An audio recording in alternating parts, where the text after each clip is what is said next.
শুধু এইগুলি দিলাম না, বিনাসরিহি আমি আল্লাহ সাহায্য করলাম। সুবহানাল্লাহ। আল্লাহর সাহায্যগুলি কি কি ছিল একটি একটি করে যদি বয়ান করা যায়, একটি একটি করে যদি আলোচনা করা যায়, সকাল হয়ে যাবে, দিন শেষ হবে, সপ্তাহ শেষ হবে, মাস শেষ হবে, বৎসর শেষ হয়ে যাবে, তারপরও আল্লাহর মদদের কথা, সাহায্যের কথা, আল্লাহর কথা আলোচনা করে শেষ করা যাবে না। আল্লাহ পাক বলছেন, শোনো, এমনি করে আমি সাহায্য করলাম, সহযোগিতা করলাম, সব কিছু করলাম, বিনাসরিহি আর কি করলাম শোনো, ওয়ারাযাকাকুম মিনাত তাইয়্যিবাতি তোমাদের ঘরে খাবার ছিল না, খাবারের তাড়নায়, খিদার তাড়নায় তোমরা পেটে যেন পাথর বেঁধেছ, জমিনে যেন পেটটাকে সাঁটাইয়া দিয়েছ, ইত্যাদি ইত্যাদি। ফলে আমি আল্লাহ পাক কি করলাম, এমনি করে যেন পবিত্র তোমার জন্য পবিত্র রিজিকের ব্যবস্থা করে দিলাম। কোরআনের অন্য জায়গায় বলা হয়েছে, কি বলা হয়েছে, হুয়াল্লাযী ইউরিকুম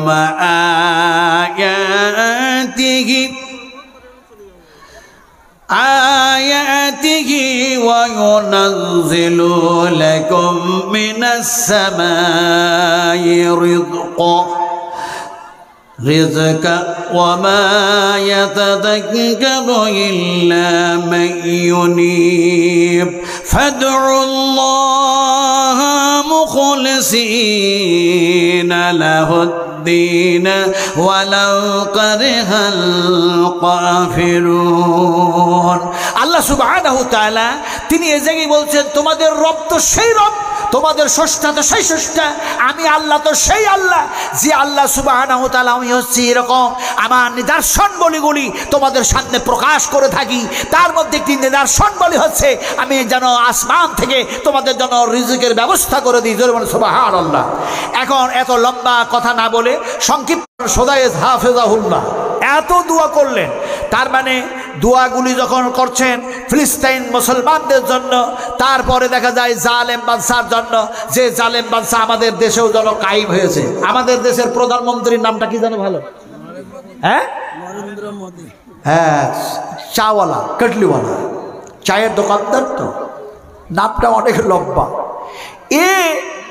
এ পাগল, কত বড় পাগল, এ দেখা যায় সৌদিতে গিয়ে যেন মন্দির বানানো, মন্দির বানাবার জায়গা দিল, মন্দির বানাবার জায়গা দিয়েছে। আরবের সরকারের জন্য, আরবের বাদশার জন্য আব্দুর রহমান সদাইস কেঁদে কেঁদে দোয়া করছেন, কেঁদে কেঁদে দোয়া করছেন। দোয়াটা এমনভাবে তিনি করলেন যে আরে যে দেশটাতে, যে রাষ্ট্রটাতে এক মূর্তি পূজাকে উৎখাত করা হয়েছে, উদ্বাস করা হয়েছে, আর এক আল্লাহর পূজারী হওয়ার জন্য, এক আল্লাহর সাথে যাতে শিরক না হয় এর জন্য সাহাবায়ে কেরামেরা রক্ত দিয়েছেন, নবী আলাইহিস সালাতু সালামেরা তার দাওয়াতের কাজ করেছেন। আজ সেই জায়গায় দেখা যায় মন্দির বানাবার জন্য জায়গা দেওয়া হলো। হাত্তাকে বর্তমান সরকার সৌদিয়ার যেন করেছে নাকি হযরত আবু বকর সিদ্দিক রাদিয়াল্লাহু তাআলা আনহুর যেটা লাইব্রেরি ছিল, সেই লাইব্রেরিটাকে ভেঙে চুড়ে তছনছ করে দিয়ে সেটাকে যেন দেখা যায় হোটেলে পরিণত করেছে। সেই হোটেলে দেখা যায় সমস্ত ধরনের থাকা থেকে শুরু করে অন্যায় কাজগুলি যেন চলতেছে। নাউজুবিল্লাহ।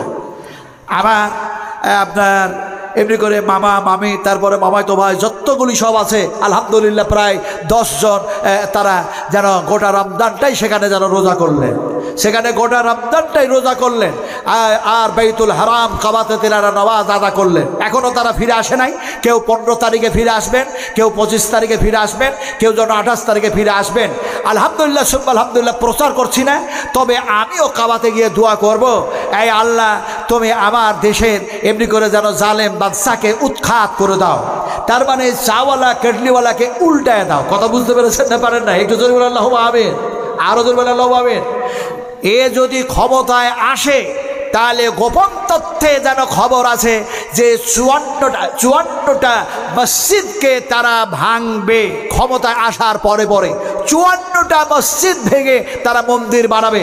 তার মধ্যে একটা হলো গৌর, আপনাদের মালদা ডিস্ট্রিক্ট, এমনি করে দেখা যায় এমনি করে যেন এমনি করে আপনাদের মুর্শিদাবাদ, আপনাদের দেখা যায় এমনি করে যেন কটরা, এমনি করে যেন টিপু সুলতান, এমনি করে নাকদা, আমি অত নাম বলবো না।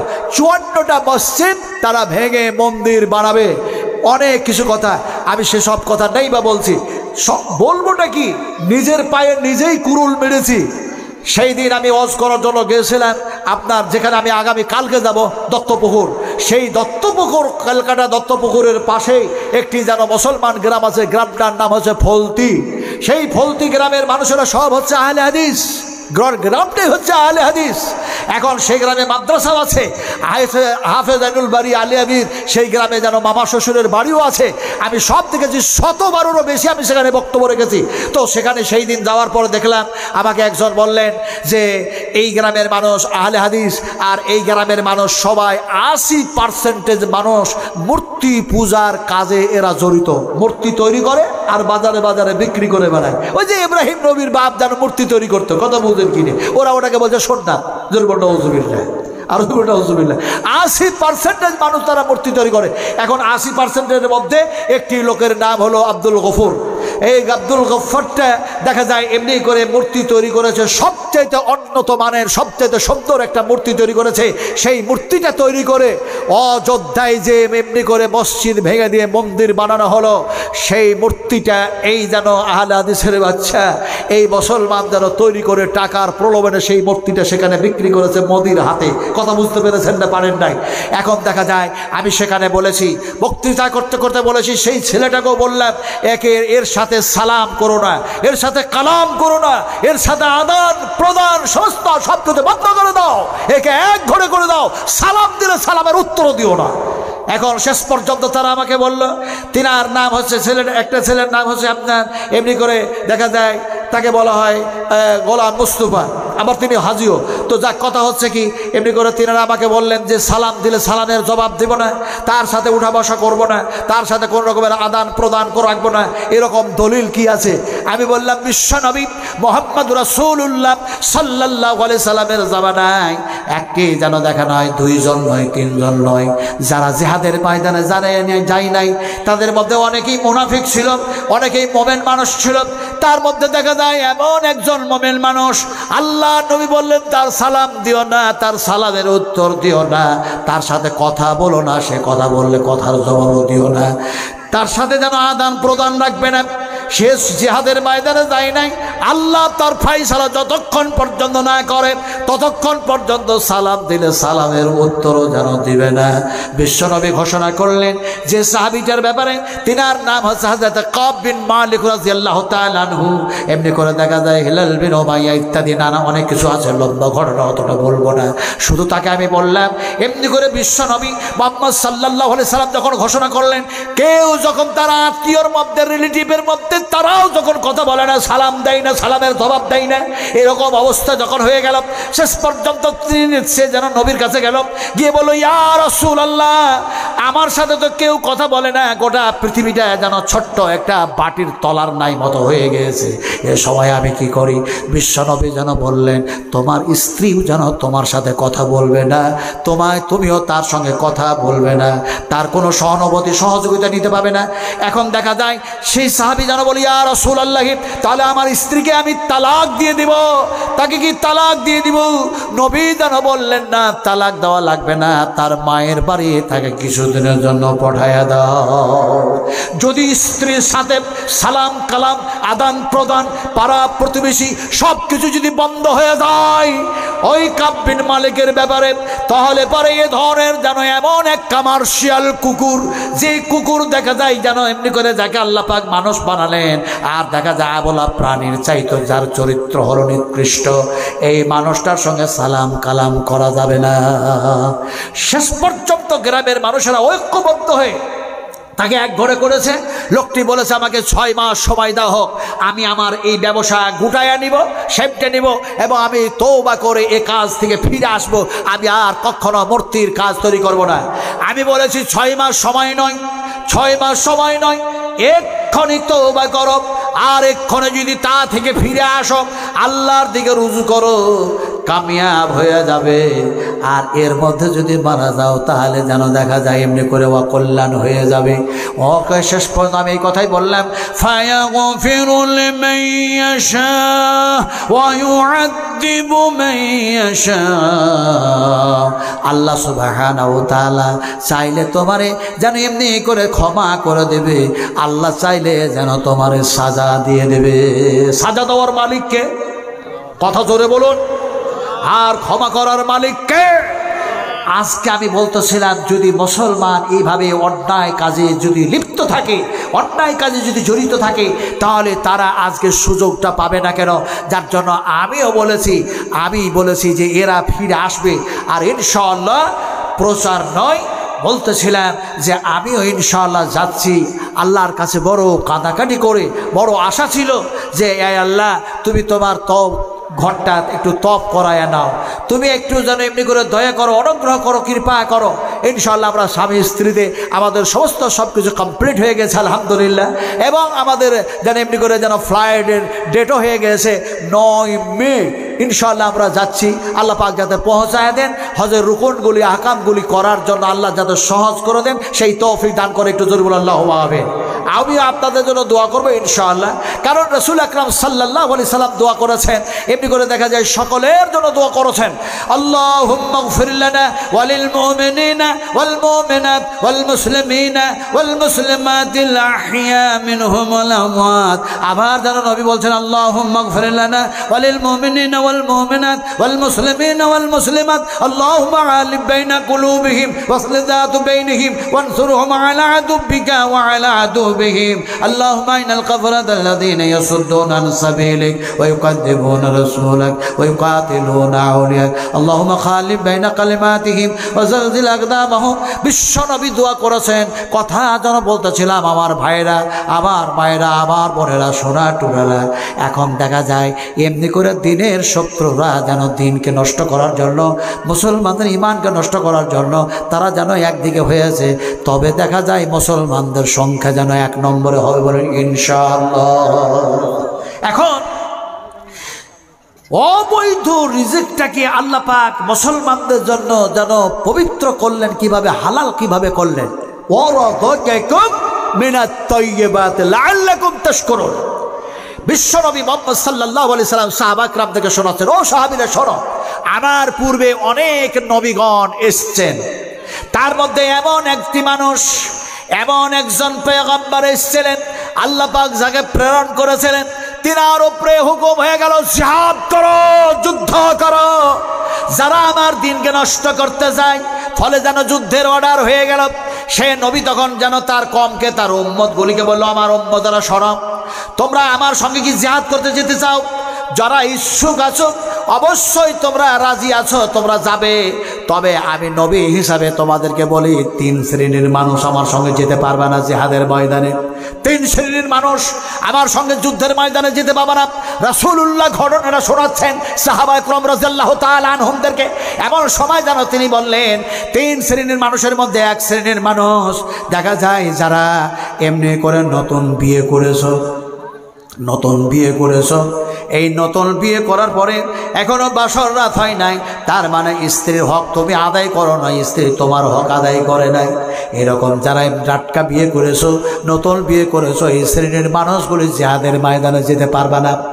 আর 1 শ্রেণীর মানুষ যেতে পারবে না যারা এমনি করে দেখা যায় নতুন বাড়ি করেছো, মাথা ঢাকার এখনো ছাদ হয় নাই, চাল হয় নাই, কিছু হয় নাই, এই ধরনের মানুষগুলি আমার সঙ্গে জিহাদের ময়দানে যেতে পারবে না। আবার যেন সেই পয়গম্বর ঘোষণা করলেন, যাদের বাড়িতে এমনি করে দেখা যায় ছাগল আছে, দুম্বা আছে, উট আছে, আর দেখা যায় তাদের পেটে যেন বাচ্চা আছে, এরকম বাচ্চা বহন করা, এমনি করে দেখা যায় সেই সমস্ত যেন পশুগুলি যারা পুষতেছ, এই শ্রেণীর মানুষগুলি যেন জিহাদের ময়দানে যেতে পারবে না। তিনি এই কথা বলে ঘোষণা করে বাইর হয়ে পড়লেন। যারা সেই ধরনের কাজে যুক্ত ছিল না, তারা যেন তাদের সঙ্গে যেন দেখা যায় জিহাদের ময়দানে গেলেন। জিহাদ যেন শুরু হয়ে গেল। কিন্তু জিহাদ শুরু করতে গিয়ে, জিহাদ চলতে গিয়ে, মোকাবেলা কাফের মুশরিকদের সঙ্গে করতে গিয়ে এমন সময় সূর্যটা অস্তমিত হতে যাচ্ছে। সেই নবী যেন বললেন, এই আল্লাহ, যদি তুমি সূর্যটাকে অস্তমিত করে দাও, অন্ধকার ছেয়ে আসবে, আলোই যেন বন্ধ হয়ে যাবে, ফলে যাতে করে এই সূর্যের কিরণ থাকতে থাকতে আমরা যাতে করে জয়লাভ করতে পারি। আল্লাহ সেই তৌফিক দান করো। সূর্যের আলো থাকতে থাকতে তুমি সমস্ত ফাতার ব্যবস্থা করে দাও। এমন সময় যেন দেখা যায় বিশ্বনবী বলছেন, আল্লাহ সুবহানাহু তাআলা সেই পয়গম্বর, তার যেন কথা দুয়া যেন আল্লাহ কবুল করলেন। আর আল্লাহ সূর্যকে হুকুম করে দিলেন, সূর্য খবরদার অস্তমিত হবে না যতক্ষণ পর্যন্ত জিহাদ চলে, যতক্ষণ পর্যন্ত আমার বান্দারা আমার যেন হকের ওপরে যারা লড়াই করে অতক্ষণ পর্যন্ত সূর্য ডুববে না। তার মানে আল্লাহ পাক এরকম কথা বললেন না, বরং আল্লাহ করলেন কি, সূর্যের যে চলক, সূর্যের যে গতি এমনি করে অস্তমিত দিকে হওয়ার জন্য যাচ্ছিল, তাই যেন তার চলক গতিটাকে আল্লাহ পাক কমায়া দিলেন, স্লো করে দিলেন। এখন সূর্যের আলো থাকতে থাকতে যেন জিহাদ কমপ্লিট হয়ে গেল। নবী যেন দেখা যায় জিতলেন, তার যেন সাহাবারা সবাই যেন জয়লাভ করলেন। এমন সময় গানিমাতের মালগুলি সব যেন জমা হয়ে গেল। এখন জমা হয়ে যাওয়ার পর দেখা যায় আসমান থেকে যেন আগুন আসলো, কিন্তু আগুন যেন পুড়ালো না, জ্বালালো না, আগুন ফিরে চলে গেল। এমন সময় নবী বললেন, ওগো শোনো, তোমরা যারা আমার সাথে এসছো জিহাদের ময়দানে, যারা জিহাদের ময়দানে এসছো, বলো দেখি এমনি করে তোমাদের যারা যারা লিডার আছো, সর্দার আছো, তারা আমার হাতে হাত দিয়ে বায়েত করো। এমন সময় যেন লিডারেরা আসলো, আসার পরে যেন নবীর হাতে হাত দিয়ে বায়েত করতে চায়। এমন সময় বায়েত হতে হতে হতে হতে মুসাফা করতে করতে করতে করতে একজন লিডারের হাত নবীর হাতের সঙ্গে যেন সেঁটে গিয়েছে, লেগে গিয়েছে, ছুটছেই না। এমন সময় নবী বললেন, তোমার যখন হাতটা আমার হাতের সাথে সেটে গেল, তাহলে তোমার সঙ্গে যে গ্রুপটা এসছে, কাফেলাটা এসছে, জমাটটা এসছে, নিশ্চয়ই তাদের মধ্যে যেন কেউ যেন এরকম অন্যায় কাজ করেছে। ফলে সেই লোকগুলিকে বলো আমার হাতে হাত দিয়ে তারা যেন মোসাফা করবে। তারা যেন হাতে হাত দিয়ে মোসাফা শুরু করে দিল। এই করতে করতে একজনের হাত যেন সেই নবীর হাতের সঙ্গে সেঁটে গেল। এমন সময় নবী যেন বললেন, তুমি গানিমাতের মাল সব জমা করেছো না তোমার কাছে রেখে দিয়েছো? বলে কারণটা কি? বলে কারণ হচ্ছে এই গানিমাতের মালগুলি এমনি করে আসমান থেকে আল্লাহর হুকুমে যেন আগুন আসে, অগ্নি আসে, আর এগুলিকে জ্বালায়া পুড়াইয়া দিলেন। বুঝতে পারি আমাদের জিহাদ আল্লাহর দরবারে কবুল হয়ে গেছে, জিহাদ আল্লাহর দরবারে কবুল হয়ে গেছে। কিন্তু অগ্নি আসলো, অথচ গানিমাতের মালগুলি যেমনকার তেমনি হয়ে থেকে গেল, আগুন পুড়ালো না, চলে গেল। নিশ্চয় যেন দেখা যায় এর মধ্যে খেয়ানাতি কেউ করেছো। এমন সময় যার হাতটা সেটা ছিল সে বলল, সব জমা করে দিয়েছি, কিন্তু নবীজি একটা সোনার যেন ছোট্ট মতো জিনিস, যেন চামচের ন্যায় জিনিস আমি আমার কাছে রেখে নিয়েছি। নবী বললেন, ওটাও যেন জমা করে দাও, আমাদের জন্য হালাল নয়, আমাদের জন্য বৈধ নয়, এগুলি সব যেন সেই অগ্নি এসে পুড়িয়ে ছাড়িয়ে যেন চলে যাবে। ফলে যেন সেটা জমা করে দাও। যেমনি জমা করে দেওয়া হলো, সঙ্গে সঙ্গে আসমান থেকে আল্লাহর হুকুমের দিকে যেন আগুন আসলো, অগ্নি এসে যেন সেগুলি জ্বালাইয়া পুড়াইয়া শেষ করে দিল। নবী বললেন, আমাদের জিহাদ আল্লাহর দরবারে কবুল হয়ে গেল। বিশ্বনবী মুহাম্মদ রাসূলুল্লাহ সাল্লাল্লাহু আলাইহি ওয়াসাল্লাম সাহাবা কিরামদেরকে যখন এই ঘটনা শোনাচ্ছেন, সেই সময় যেন সাহাবীরা বললেন, ইয়া রাসূলুল্লাহ। এরপরে কি হলো? নবী যেন বললেন, শোনো সাহাবীরা, সেই জন্য আমার পূর্বে যত নবী এসেছিল, সেই নবীর জন্য, সেই নবীর উম্মতদের জন্য আল্লাহ পাক গানিমাতের মালগুলি হারাম করে দিয়েছিলেন, অবৈধ রেখেছিলেন। কিন্তু দেখা যায় এমনি দেখা যায় আল্লাহ পাক যেন আবার উম্মতের জন্য জিহাদের যত গানিমাতের মাল সবগুলি যেন হালাল করে দিয়েছেন। সুবহানাল্লাহ। আল্লাহ পাক যেন আমার উম্মতের জন্য হালাল করে দিয়েছেন, বৈধ করে দিয়েছেন। সাহাবীদের মধ্যে কেউ জানতে চাইলেন, ইয়া রাসূলুল্লাহ, এমনি করে এই ঘটনা জিহাদ হয়েছিল, আর এমনি করে যেন অগ্নি এসে এই করেছিল, সেই করেছিল, আপনি যতগুলি ঘটনা শোনালেন, যতগুলি কথা শোনালেন, ও নবীজি সেই জামানার সেই নবীর নাম কি ছিল? বলে, আল্লাহ তো সেই নবীর নামে যেন একটা কোরআনের সূরাও নাজিল করেছেন। ধরে বলুন সুবহানাল্লাহ। সেই নবীটার নাম হচ্ছিল, বিশ্ব নবী বললেন, তার নাম ছিল হযরতে ইউসা বিন নুন আলাইহিস সালাতু সালাম। লা ইলাহা ইল্লাল্লাহ। পড়বেন না? পড়বেন না? কি এক আশ্চর্য কথা। আরফার মাঠে মানুষ যাচ্ছে, যাওয়ার পরে কি করছে জানেন? বলছে, নামাজ খুব ভালো জিনিস, নামাজ খুব ভালো জিনিস, নামাজ খুব ভালো জিনিস।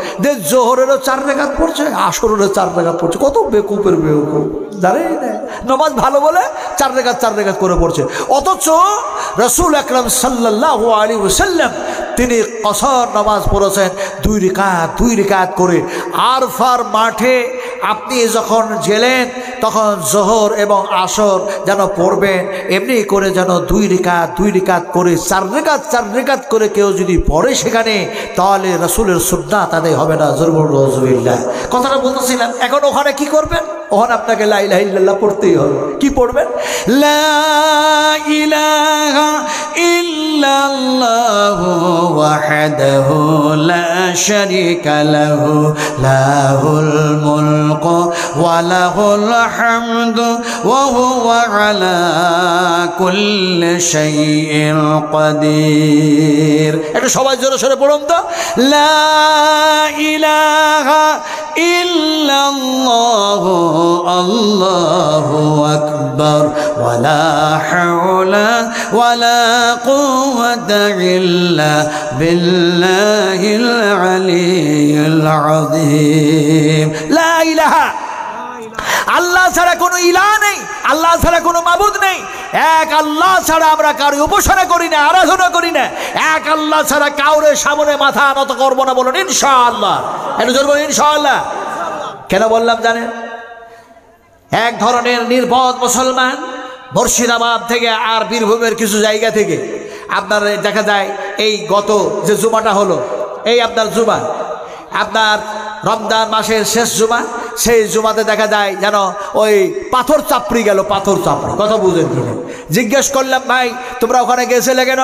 বলে আর বলেন না, ওই যে দেখা যায় হজ করার জন্য আপনারা সব আরফার মাঠে যান, তারপরে সেই দিন গিয়ে সেখানে এই করেন সেই করেন, একদিন থাকেন, তারপরে কোথায় 1 রাত থাকেন। আমরাও যেন বৃহস্পতিবার গেলাম, দিনের বেলায় সেখানে গিয়ে জোহর আসর আমরা নামাজ পড়লাম, তারপরে মাগরিব এশা ফজর নামাজ পড়লাম, তারপরে জুমার নামাজ আদায় করলাম, আমাদের হজ হয়ে গেল। ওরা বলছে হজ করে আসলাম। চিন্তা করুন কত বড় বেওকুফ মানুষ, কত বড় বেওকুফ মানুষ। বলে আমি বললাম যে আরে এই সবগুলো কোথায় নিয়ে যাচ্ছ কেন? বলে এগুলি আমরা মানত মেরেছিলাম, তাই যেন এই মোরগ এই খাসি ছাগল যেন সেখানে দিয়ে আসলাম।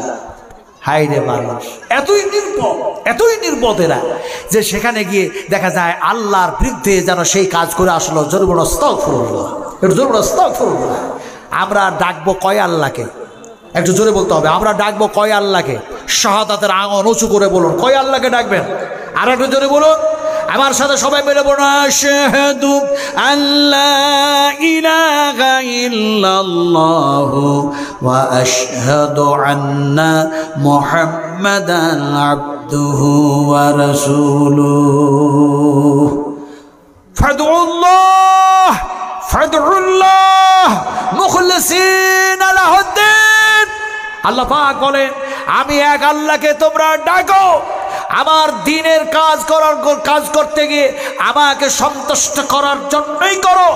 তাতে ওয়ালাউ কারিহাল কাফিরুন, কাফেররা তোমাদের করবে, তোমাদের নিয়মে তোমরা যা কিছু করতেছো এ দেখে তারা যতই অসন্তুষ্ট হবে হোক, তাতে তোমরা ভয় পেও না। ফাদুল্লাহ, তোমরা এক আল্লাহকে ডাকো। আমরা একটু এই শেষের সময় গভীর রাত্রে এক আল্লাহকে ডাকি তো। আমার সাথে সবাই মিলে পড়ুন, লা ইলাহা ইল্লাহু ফাআন্না তুফাকুন। আমি ছাড়া কোনো এলা নাই, আমি ছাড়া কোনো মাবুদ নাই, আমি হলাম এক আল্লাহ। ফাআন্না তুফাকুন, তোমরা আমাকে বাদ দিয়ে কোনো পীরের কাছে যেও না, কোনো কবরের কাছে যেও না, কোনো গাছের কাছে যেও না।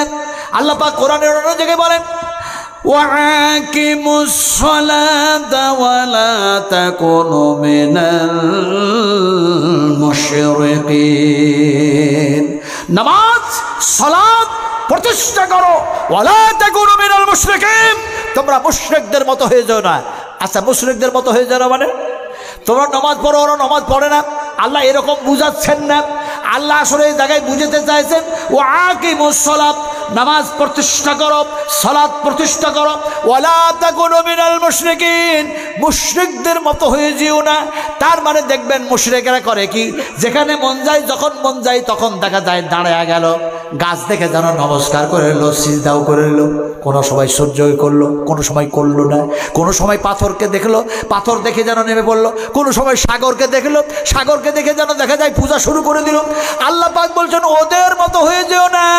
কোনো সময় সময় জুমার নামাজ পড়বে, আবার কোনো সময় পড়বা না। কোনো সময় 5 ওয়াক্তের নামাজ পড়লে আবার কোনো সময় জুমার নামাজ পড়লে, এরকমটাও করো না।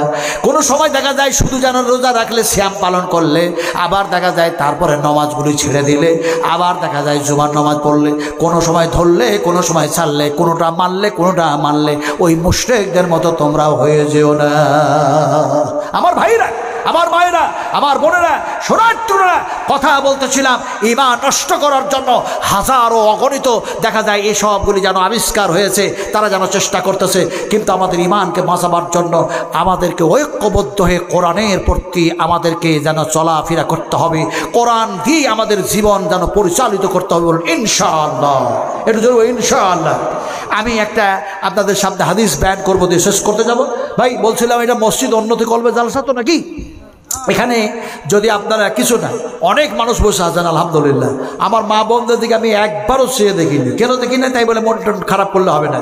কারণ আমি একজন মুকাররির, আমি একজন বক্তা, আমি ওয়াজ করি। আর আল্লাহ পাক বলছেন তোমরা অপর মেয়ের দিকে চেয়ে দেখো না, তোমার দৃষ্টি তুমি নিচু করে নাও। আমি নিজেই যদি বেআমলকারী হই তাহলে পরে আমার ওয়াজ করে 5 পয়সা কেন 1 পয়সাও লাভ হবে না। এজন্য আমল করার দরকার আছে না নাই ভাই? আমল করার দরকার আছে না নাই? লিমা তাকুলুনা মা লা তাফআলুন। আল্লাহ পাক বলছেন যেটা তুমি আমল করো না সেটা মানুষের সামনে বলে খামাখা সময় নষ্ট করো না, এ দিয়ে তোমার কোনো লাভ হবে না। কথা বলতেছিলাম, অনেক মা বসে আছেন, অনেক বোন বসে আছেন, অনেক ভাই, অনেক বাবাজি বসে আছেন। আমি মুসাফির মানুষ, 10টা মানুষের জন্য দোয়া করবো ইনশাল্লাহ। 10টা মানুষ, খাস করে 10টা মানুষ। আর যে দোয়াটা করব সে দোয়াটা রাসূল আকরাম সাল্লাল্লাহু আলাইহি সাল্লাম করেছেন। সুবহানাল্লাহ। ও দোয়াটা এসেছে বুখারী শরীফের মধ্যে। বুখারী শরীফের মধ্যে রাসূল দোয়া করলেন যেটা, সেই দোয়াটাকে ইমাম বুখারী রাহমাতুল্লাহ আলাইহি বুখারী শরীফের মধ্যে কোট করে দিলেন। কেন করলেন? এই জন্যই করলেন যে রাসূল আকরাম সাল্লাল্লাহু আলাইহি সাল্লামকে কেউ ছাগল দিয়েছে, কেউ দুম্বা দিয়েছে, কেউ খেজুর দিয়েছে, নানা কিছু হাদিয়া পাঠিয়েছে, রাসূলুল্লাহ দোয়া দিয়েছেন। এখন আমার পরবর্তী সময় আমার উম্মতেরা যদি যখন কিছু দিবে, এই দোয়াটা তারা দিবে। আর সে দোয়া আল্লাহর দরবারে কবুল হয়ে গেলে অবশ্যই তারা ফালাহ পাবে, নাজাত পাবে, নিষ্কৃতি পাবে, পরিত্রাণ পাবে। এক কথায় আমি মুহাম্মদ সাল্লাল্লাহু আলাইহি সাল্লাম দোয়া করেছি, সেটা সুন্নাত আদায় হয়ে যাবে। আমি সুন্নাত আদায় করব, তার দিকে দৌড়াচ্ছি। আর আপনারা 10টা মানুষ, বেশি কিছু নয়, মসজিদ বানাবার জন্য 1টা করে 1000 টাকা যদি দিতেন, ধান ওঠার পরে, ধান গরমের ধান বিক্রি করে, পাট বিক্রি করে, তিল বিক্রি করে, যা কিছু আছে আপনাদের ফসল টসল, তারপরে এমনি কোনো মানুষ কাজ কাম করে 1টা 1000 টাকা মসজিদকে দেবেন। 10টা মানুষ দিতে পারবেন 1টা করে 1000 টাকা? তার জন্য দোয়া করব এমন একটা জায়গায়, আবু জাহিল, আবু লাহাব, উতবা, শৈবা যারা ছিল, এমনি করে উমাইয়া বিন খালফ, তারা যেন খুব হাসতেছে, খুব হাসতেছে, খুব হাসতেছে। ওই সময় যে সময় রাসূল আকরাম সাল্লাল্লাহু আলাইহি সাল্লাম সিজদায় পড়ে আছেন, এক আল্লাহর গোলামি করতে গিয়ে সিজদায় পড়ে আছেন, আর উটের ভুঁড়ি চাপিয়ে দেওয়া হয়েছিল, সে সময় তারা হাসতেছে। কিন্তু তিনি যখন উঠে বসলেন, তাদের হাসি দেখে তিনি যেন দোয়া শুরু করলেন, নাম ধরে ধরে দোয়া করতে লাগলেন। আর তখন তাদের হাসি বন্ধ হলো, আর তারা এক অপরকে বলতে লাগলো, আর হাসিস না, আর উপায় নাই, কারণ এই কাবাতে দোয়া কবুল হয়ে যায়। এ কাবাতে দোয়া করলে, ঘরে দোয়া করলে দোয়া আল্লাহর দরবারে কবুল হয়ে যায়। তাদের হাসি বন্ধ হয়ে গেছিল। রাসূল আকরাম সাল্লাল্লাহু আলাইহি সাল্লামের দোয়া আল্লাহর দরবারে কবুল হয়ে গেছিল। ফলে সেই কাবাতে দোয়া করলে দোয়া কবুল হয়। যারা মূর্তি পূজারী মুশরিক, তাদেরও যেন বিশ্বাস আছে। আর আমরা নবীর উম্মত, আমাদের বিশ্বাস হচ্ছে না। ইনশাআল্লাহ 10টা মানুষ যদি 1টা করে 1000 টাকা দেন, আমার মায়েরা, বোনেরা, ভাইরা, বাবাজিরা, 10 জন মানুষ, তাহলে ইনশাআল্লাহ তাদের জন্য কাবাতেই দোয়া করব। বলুন, একজন মানুষ বলুন ইনশাআল্লাহ, বলুন দেখি কে পারেন যে 1টা 1000 টাকা আমি লিখে দিলাম, ইনশাআল্লাহ দিয়ে দেবো। ইনশাআল্লাহ দিয়ে দেবেন, এক্ষুনি দিবেন, 1 সপ্তাহ পরে দেবেন, কিংবা আপনি 1 মাস পরে দেবেন, আপনি কোনো কিছু বিক্রি করবেন, দিয়ে দিবেন। বলুন, একটা মানুষ 1টা 1000 টাকা পারবেন দিতে? ভাই পারবেন? একজন মারতে মুজাহিদ বলুন ইনশাআল্লাহ, দেখি পারেন কিনা, পারেন কিনা। আল্লাহ পাকের ঘরের চাইতে নিখুঁত জায়গা কোথাও আছে আমার মনে পড়ে না। কারণ মসজিদের চাইতে, আল্লাহর ঘরের চাইতে নিখুঁত জায়গা আর কোথাও নাই। রাসূলুল্লাহ বলেছেন সর্বশ্রেষ্ঠ জায়গা হচ্ছে মসজিদ, আল্লাহ পাকের ঘর। আর সবচেয়ে খারাপ জায়গা যেটা, সেটা শহর বাজার। তো যদি মসজিদ হয় নিখুঁত, মসজিদ যদি হয় নির্ভেজাল জায়গা, এটা কে দিল? সাইদুল শেখ, সাইদুল ভাই 1000 টাকা দিয়েছেন, আলহামদুলিল্লাহ। আর 9টা মানুষ, কিন্তু এই সাইদুল এই নামটা লিখবেন তো একটা কাগজে, 10টা মানুষের নাম একটা কাগজে লিখবেন, আর ওই নাম কটা আমাকে দেবেন। কারণ রাসূলুল্লাহ এক সময় ডাকছেন, সাহাবা কিরামদের নাম ধরে ধরে রাখছেন, ইয়া হিলাল বিন উমাইয়া, ইয়া মুরার বিন রাবিয়া, ইয়া কাব বিন মালিক। কিন্তু এরা সব অ্যাবসেন্ট ছিল সেই সময় জঙ্গে তাবুকের ময়দানে। আল্লাহ সুবহানাহু তাআলা কিয়ামতের মাঠে বান্দার নাম ধরে ধরে ডাকবেন। বিশ্বাস করুন, আপনার নাম ধরে ধরে দোয়া করবেন ইনশাআল্লাহ কাবাতে নাম ধরে ধরে। কিন্তু রাসূলুল্লাহ নাম ধরে ধরেই দোয়াটা করছিলেন যে সময় ওই সব অত্যাচারীরা অত্যাচার করেছিল। 2 জন হলো ভাই, এই 2 জন হয়েছে। আপনাদের কাছে একটা লিস্ট থাকবে, আমার কাছে একটা লিস্ট থাকবে ইনশাআল্লাহ। 9 মে তো খুব তাড়াতাড়ি করছি, আমার 18 তারিখ পর্যন্ত দাওয়াত নিব না, তারপরেও জোর করে মানুষেরা ধর বাঁধ করে দাওয়াত দিয়েছে। মাদের তরফ থেকে বেনামিতে 1,500 টাকা দিয়েছে, আলহামদুলিল্লাহ। ভাই কথা বলছিলাম যে 3টা হলো, 3টা হলো, আর 500 টাকা নিয়ে 4টা হলো। ভাই আর 6টা মানুষ দেন, 4 জন হয়েছে, আর 6 জন দেন। যদি 1000 করেও না পারে 500 টাকাও করে দেন, কিন্তু 10টা হতে হবে। কত বুঝলেন? 10টা হতে হবে। একটু দিন, তাড়াতাড়ি করুন, খুব তাড়াতাড়ি করুন। আমি কি বলছি তাড়াতাড়ি করুন? আল্লাহর কসমকে বলি, বিশ্ব নবী বললেন তাড়াহুড়ো কাজ যেন শয়তানি কাজ, তাড়াহুড়ো করো না।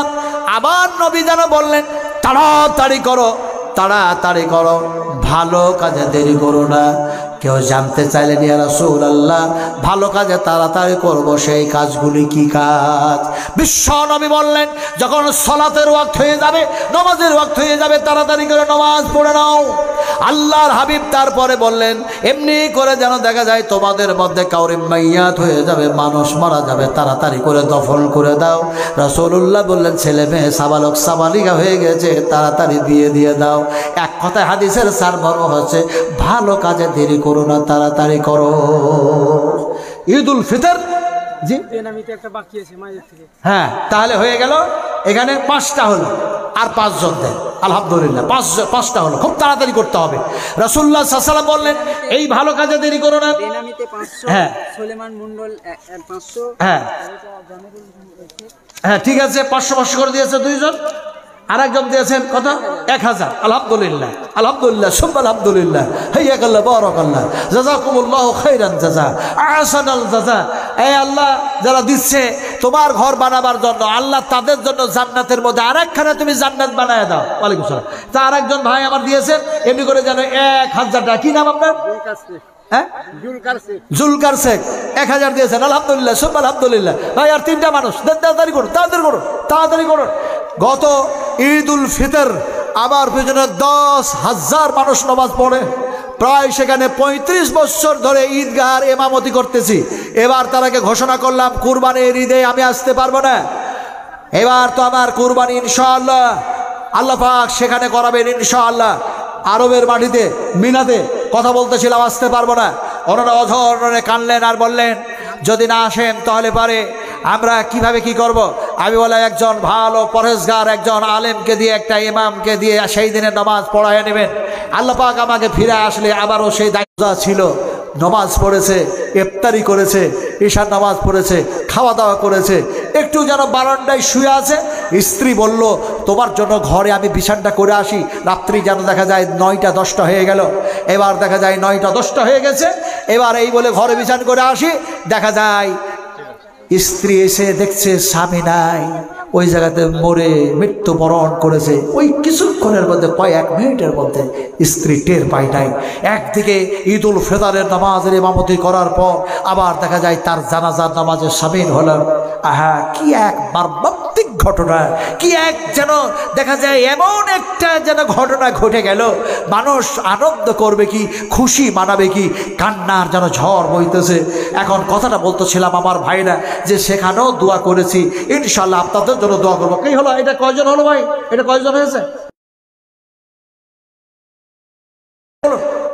9 জন হয়েছে। আর একজন বলুন ভাই, তাড়াতাড়ি করুন। আলহামদুলিল্লাহ আমার ড্রাইভার মিস কল দিতে শুরু করেছে, যেহেতু রাত্রি 1টা অতিক্রম করেছে তো। জি হ্যাঁ, মিস কল তো দেবে। হ্যাঁ বেনামিতে 1000, আলহামদুলিল্লাহ। তাহলে 10টা হয়ে গেল। এই টাকাটা নেন, এই টাকাটা দিয়ে দেন ওখানে। ভাই কথা বলতেছিলাম, আমি দোয়া দিতে চেয়েছি। আল্লাহ নবী বিশ্ব নবী দোয়া দিচ্ছেন, কি দোয়া শোনান। এখন দোয়াটা হচ্ছে এরকম, আল্লাহ রাসূল বলেন আল্লাহুম্মা আকসিল, আল্লাহুম্মা আকসিল। আমি যতক্ষণ পড়ি আপনারা শুধু মনে মনে আমিন আমিন বলুন। একটু জোরে বলুন আল্লাহুম্মা আমিন, আরো জোরে বলুন আমিন। আল্লাহুম্মা ফলে যেন দেখা যায় এইখন দোয়া হয়ে গেল। এবার ভালো কাজ করার পরে বেহেশতের মধ্যে যাবেন। আল্লাহ সে সময় যেন নেককার মানুষগুলিকে, এই যেন এমনি করে যেন পরেজগার মানুষগুলিকে আল্লাহ যেন 3টা কথা বলবেন। আল্লাহ বলবেন উদখুলুহা বিসালামিন আমিন। 3টি কথা আল্লাহ পাক বলেন উদখুলুহা। সেই দিন দুনিয়ার জমিনে ভালো কাজ করেছিলে, সেই আল্লাহ আমি আল্লাহর হুকুম মেনেছিলে, আমার নবীর তরিকায় চলেছিলে, আমি আল্লাহ তোমাদের যেন কর্মে আমলে যেন আমি খুশি হয়ে আছি। উদখুলুহা প্রবেশ করো।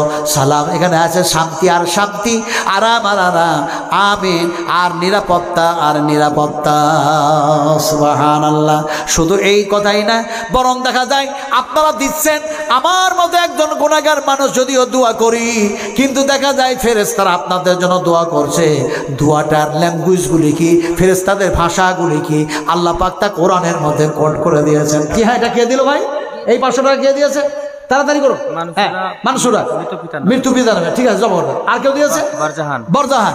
ঠিক আছে, আলহামদুলিল্লাহ। আর দোয়া করবো না, আপনারা এরপরে দিয়ে দেবেন, যেহেতু রাত্রি 1টা অতিক্রম করেছে। নবিয়া 500 টাকা, আলহামদুলিল্লাহ। আর কেউ দিবেন? খুব তাড়াতাড়ি দিয়ে দেন। ফেরেশতাদের যেন সেই ভাষাগুলি কেমন হবে, ফেরেশতারা দোয়া করছেন। জাইতুন 500 দিয়েছেন। সেই ফেরেশতারা কিভাবে দোয়া করছেন আপনাদের জন্য শুনুন। আমার মায়েরা, আমার বোনেরা, আমার ভাইয়েরা, বাবাজিরা, বন্ধু বোনেরা, দোয়া করছেন ফেরেশতারা।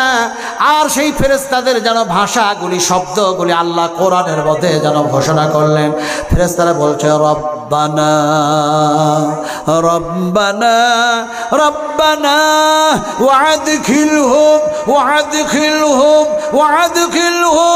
জান্নাতে আদনিল্লাতী ওয়া'আদতাহুম ওয়া মান সালাহা মিন আবাইহিম ওয়া আজওয়াজিহিম ওয়া যুররিয়াতিহিম ইন্নাকা আনতাল আজিজুল হাকীম। জোরে বলুন আল্লাহুম্মা আমিন।